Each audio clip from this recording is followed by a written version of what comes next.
सती जी को शंका हो गई भगवान में, राम में।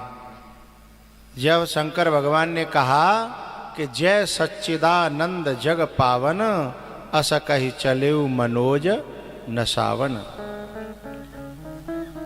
बोले जी कैसे भगवान है जो रो रहे हैं? तो शंकर भगवान बोले कि ये नाटक कर रहे हैं, लीला कर रहे हैं, उन्हें तुम समझो। लेकिन वे नहीं मानी तो परीक्षा लेवे चली गई। और परीक्षा लेवे गई तो भगवान ने ऐसा चमत्कार दिखाया कि बाहर राम, भीतर राम, ऊपर राम, नीचे राम, इधर राम, चारों तरफ अपनी व्यापकता का बोध करा दिया। लौट के आई, शंकर भगवान ने कहा लीन परीक्षा कवन विधे, कहु सत्य सब बात। इस कैमरे को थोड़ा सा ऐसे किया करो जी, ये जो खंबा है इसके, ये हमारे श्रोताओं के बीच में आते हैं तो हमें अच्छे नहीं लगते जी कैमरा फैमरा कोई है।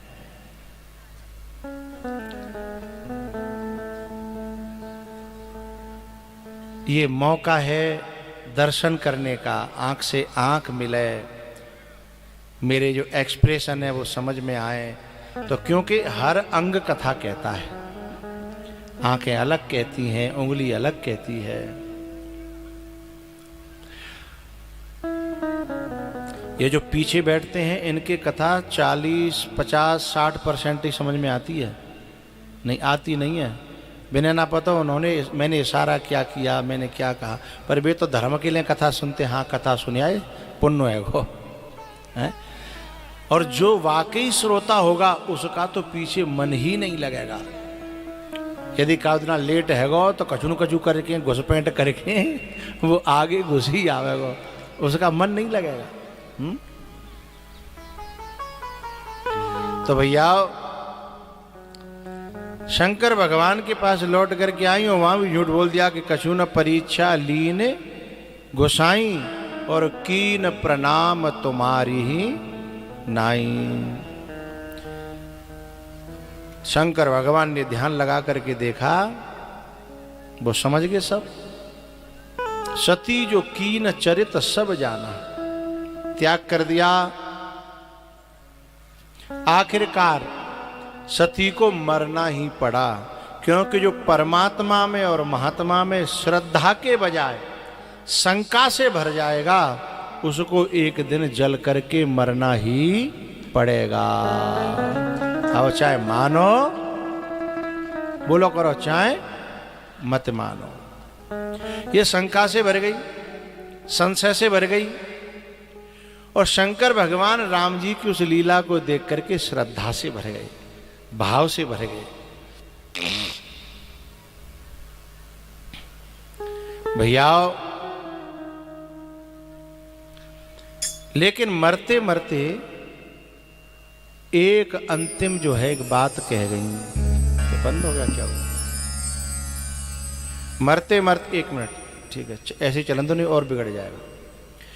मरते मरते एक प्रार्थना करके चली गई, क्या? सती मरत हरिशन बर मागा, जन्म जन्म शिव पद अनुरागा। जन्म जन्म शिव पद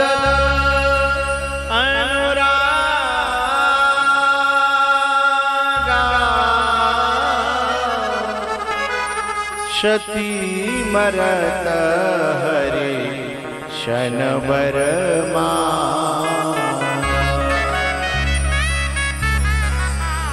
और गीता जी में कहा है, यम यम वापी स्मरण भावम त्यजत्यन्ते कलेवरम, तम तमेवैति कौन्तेय सदा तद्भाव भावितः।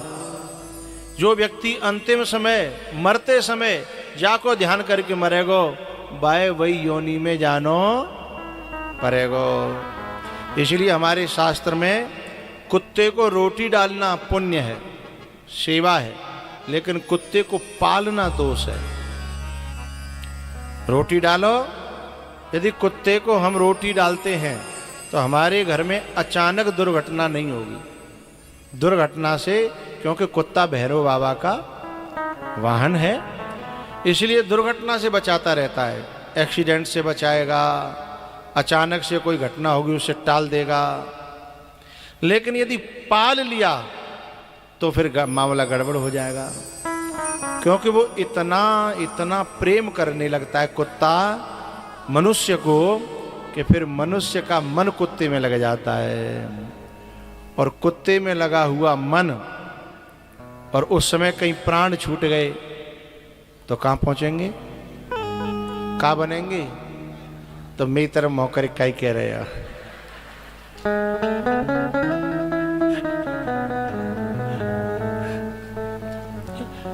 भाई मेरी तरफ तक तुम सोच रहे हो, जो पहले तो पूछ रहे हैं और फिर ऐसे कह रहे हैं। इसलिए यम यम वापी स्मरण भावम त्यजत्यंते कलेवरम तम तमेवैते कौन्तेय सदा तद भाव भावितः। उसी भाव से जो वो लपेटे में आ गया, भाव से भावित हो गया, तो फिर उस योनि को चला जाएगा। इसलिए हमारे यहाँ ऐसी जगह मन नहीं लगाया जाता जहां मन लगाने से अधोगति को चले जाएं, है ना। अच्छी योनि को जाने के लिए, अच्छे लोगों को जाने के लिए हमें देवताओं का पूजन है। इसलिए अंतिम समय पर जो मांग करी हृदय से पार्वती सती ने, इसलिए अगले जन्म में हिमाचल के यहाँ जन्म हुआ। फिर तपस्या करी, साधना करी, और फिर भोले बाबा के साथ में दोबारा से विवाह हुआ। लेकिन अब अंतर पड़ गया। 3 तरह के इंसान होते हैं। एक तो वो होते हैं जिनसे गलती होती नहीं है, जो बहुत समझदार होते हैं। एक वो होते हैं कि गलती होती तो है, लेकिन उस ठोकर से समझ जाते हैं, फिर जीवन में फिर गलती नहीं होती। दूसरे और तीसरे वे होते हैं कि रोज गलती कर रहे हैं और रोज ठोकर खा रहे हैं। अब ये ठेका पे जाए भाई लोग होते हैं, ये गलती करते हैं और सवेरे जब जगेंगे तो सौगंध खाएंगे, अब नहीं, अब छोड़ देंगे। कल जन कहाँ का बेइज्जती वही, और कहाँ लोग सोच रहे होंगे। सवेरे सौगंध खाएंगे, दोपहर तक काट लेंगे दिन है, और जैसे ही सांझ हेवे को आवेगी फिर सोचेंगे कल इतने छोड़ेंगे। आज तो कल इतने देखेंगे। तो रोज ठोकर खाना, लेकिन रोज गिरना, रोज ठोकर खाना। तो ये जो 3 प्रकार के जो मनुष्य हैं, सती ने ठोकर खाई, लेकिन एक ही ठोकर में अकल ठिकाने आ गई और समझ गई कि अब मुझे गलती, अब मुझे शंका नहीं करनी, संशय नहीं करना। इसलिए उसने भोले बाबा को पा लिया। इसलिए फिर पार्वती के लिए क्या कहा, रामायण के जो 7 श्लोक हैं पहले, उनमें एक बड़ी प्यारी बात कही है तुलसी बाबा ने। भवानी शंकरौ वंदे श्रद्धा विश्वास रूपिणौ याभ्यां विना न पश्यन्ति सिद्धः स्वान्तस्थमीश्वरम्। भवानी है श्रद्धा और भोले बाबा है विश्वास। सती नहीं है श्रद्धा, सती में तो संशय भरे हो, लेकिन जब वो पार्वती बन गई है तब भी बन गई श्रद्धा। भैया जब वो श्रद्धा बनी तब उन्होंने फिर भगवान से कथा पूछी है, राम कथा। और तब शंकर भगवान ने राम कथा फिर कहूँ बाहर ले जानी नहीं पड़ी, फिर तो अपने महादेव को ही श्रद्धा से गुरु मान करके फिर वहीं से राम कथा सुनी है। अब जो है मनु जी महाराज के जो 2 पुत्र हैं, प्रियव्रत और उत्तानपाद। उत्तानपाद के 2 पत्नियां थीं। पहली का नाम था सुनीति और दूसरी का नाम था सुरुचि। सुनीति कौन है? हमारी जो माताएं यहाँ बैठी हैं ना, इनमें कुछ सुनीति हैं, कुछ सुरुचि हैं। सुनीति वो है जो नीति पे चले, धर्म पे चले, अपने परिवार सवे समेट के चले, सब कुछ सेवा करके, सबको अपना मान के परिवार जोड़ के चले, तोड़वे की कोशिश न करे। वो कौन है? हैं? तुम ते को पूछ रहे हो भाई, तुम बीच में बड़ी बुआ बन जाता हो। अब बिना की बात चल रही है तो वे अपने आप बताएंगी। वे कौन है? सुनीति। और सुरुचि कौन सी है? जाए आदमी के अलावा न ससुर से लेनो देनो, न सासु ते, न देवरते, न जेठते, हैं? घर में काऊ ते लेनो देनो ना है, केवल अपने आदमी ते लेनो देनो है। और अपनो ही पहरेवो, अपनो ही खाएवो, अपनो ही ओढ़ेवो, हैं? और अपना काम बनता और बाहर में जाओ। ऐसी जो मानसिकता रखती हैं वो है सुरुचि। अब अपनो अपनो देख लियो, आओ अगल बगल भाई मत देखो। एक तो माताएं क्या है, अपने में ना देखते, दूसरे में देखते हैं। और काम बनेगा कब? है? अपने में देखवे थे, है ना?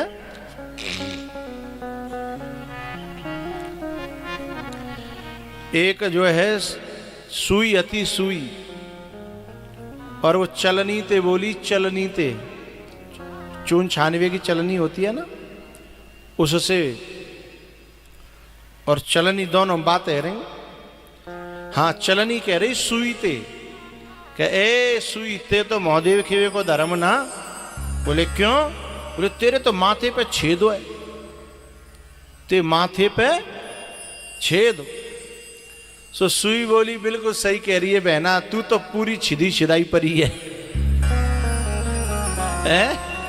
ने अपने मुँह तो देख, अपने भीतर तो देख, मेरे तो एक ही छेद और तो में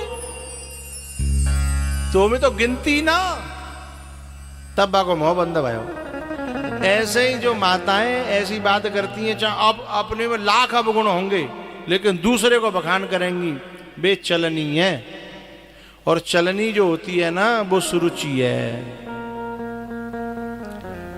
जो चलनी होती है ना वो कभी अच्छे अच्छे है रखेगी नहीं अपने पास। चलनी में और सूप में क्या अंतर होता है मैया पता है आपको? सूप जो होता है वो भी छटने का काम करता है और चलनी भी छटने का काम करती है, छटनी करते हैं दोनों। लेकिन सूप क्या करता है? सूप जो है अच्छे अच्छे को रख लेता है और बेकार बेकार को निकाल देता है, फेंक देता है, हटा देता है। माताएं जब सूप से गेहूं फटकती हैं ना तो ऊपर ते कूड़ो करकटे निकाल के फेंक देंगी, और वहां नीचे कचू रह जाओ तो बहुए निकाल के गेहूं पीछे कर लेंगी और आगे ले जाके सोई निकाल के फेंक देती हैं। हाँ या ना? तो सूप भी छांटने का काम करता है और चलनी भी छांटने का काम करती हैं। ऐसे ही दो तरह की माताएं हमारे जहाँ में भरतपुर में, कछु चलनी जैसी हैं और कछु बोलो तो करो सूप जैसी। अब जिनते तुम्हें नहीं कर दी ताते तुम्हें ये बोल लो। तो सूप जैसी कौन है और चलनी जैसी कौन है? जो पूरे गांव में छटनी करेंगी लेकिन अच्छे बिना कछु लेनो देनो ना। जैसे चून छानते हैं तो चूने निकाल देंगी अलग और अपने में काय रखेंगी भूसी है, कूड़ो करकट है। यदि घुनगा होगा तो घुने हैं, बुरे बुरे चलनी सब समेट के अपने भीतर रखेगी। और अच्छे है, अच्छे तो बिल्कुल भाई लेनो देनो ही ना। तो जो पूरे गांव में आसपास में नातेदार रिश्तेदारी में सबकी बुराई ने छांट के अपने पास धर के रखे, वो चलनी है, वही सुरुचि है। और सूप कौन है? जो दुनिया भर में ते भलाई भलाई है, अच्छी अच्छी बातन ने, अच्छे लोगन की बातन ने अपने पास रखे और बुरी बुरी बातन ने फेंक दे सूप की तरह, वो सुनीति है। अब हाथ खड़े करवा लूं कौन सुनीति और कौन सुरुचि है?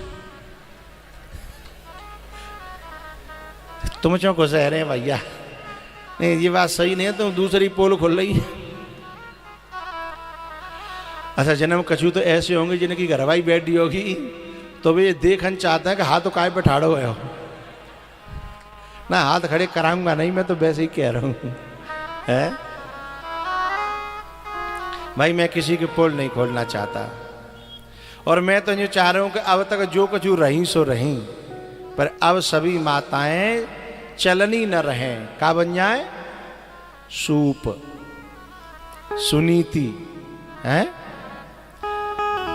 साधु ऐसा चाहिए जैसा सूप स्वभाव, सार सार को गही रहे और धोता देह उड़ा। ही माता ऐसी चाहिए जैसा सूप सुहाव, सार सार को गहे रहे और धोता दे उड़ा। अच्छी बेटियों को, अच्छी माताओं को बचपन से ये अभ्यास करना चाहिए। कहीं मैं बुराई ग्रहण तो नहीं कर रही, मैंने कहा कि गलती याद तो ना रखी। जो चलनी होती है ना, वे पतो ना जन कितने दिना की काउंटिंग करके रखते हैं, याद रखते हैं, तारीख दिना तिथि। जैसे कहा ना कि आदमी की लड़ाई है जाए, आदमी तो बेचारा ऐसी बात नहीं याद ही ना रखत, लेकिन वो याद रखेंगी तेने फलाने सन में फलानी तारीख को फलाने दिना मोते न्यो कही। और मेरी मम्मी के बारे में ए मैया ऐसे रखती है ना कुछ, हाँ नारे हलाए नारी को जो कमल हला रहे। अच्छा वैसे में जो कहते मो कछु याद ना रहे तो चाबी धर के भूल गई है और माँ पैसा धर के भूल गई, याद ना रहे तो।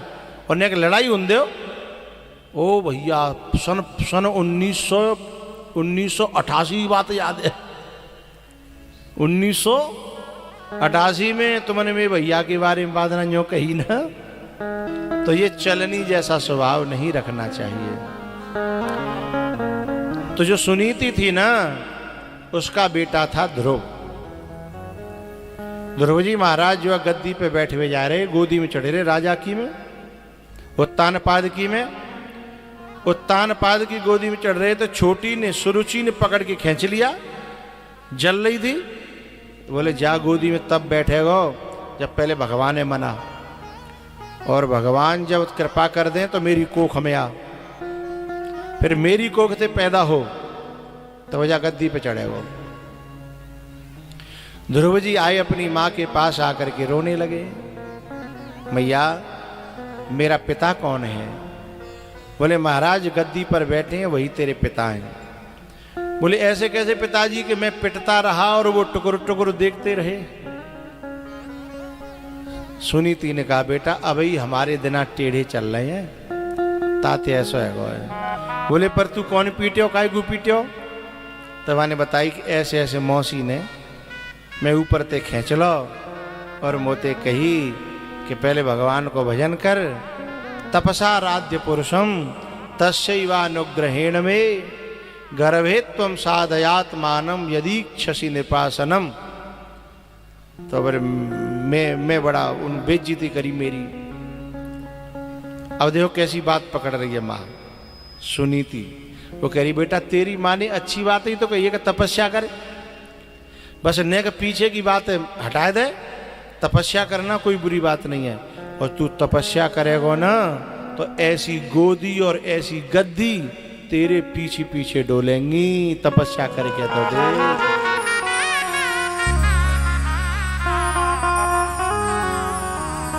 क्या भर दिया सुनीति ने। यदि कोई वैसी माता होती ना चलनी वाली तो जहर भर देती कि बेटा मैंने बहुत सहन करो है, तूने का बड़ो है जा है, जहर भर देती परिवार में आपस में।